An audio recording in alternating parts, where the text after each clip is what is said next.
So there's really nothing more annoying than Christians that don't know how to read their Bible. And then they come on after I've already told them me and my children were set on fire and they burned alive in front of me. They're like, if you ever want to see your children again and don't be cast in a lake of fire and...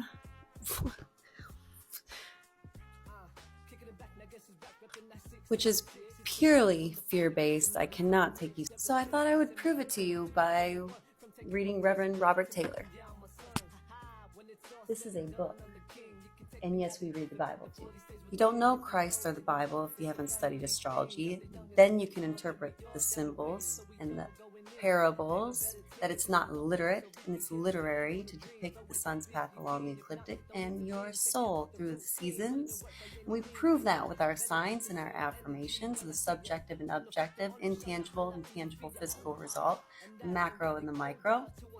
In 1831, Reverend Robert Taylor, formerly an ordained priest in the Church of England, was indicted for blasphemy and sentenced to serve 2 years in prison for challenging the rigid religious dogma of his time.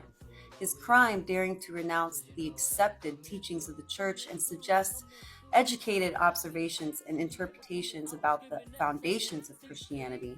The Devil's Pulpit is a collection of all Taylor's original spirited sermons on the topic. Analyzing the roots of the Bible, Taylor explores how pagan sun worship practices, Greek and Roman mythology, ancient Egypt society, astrology, and astronomy all serve as direct undercurrents of Christianity. With insightful prose and razor-sharp clarity, he explains how many of the New Testament stories essentially parallel and in fact often appear to merely be reworked versions of much older pagan myths and as astrological allegories.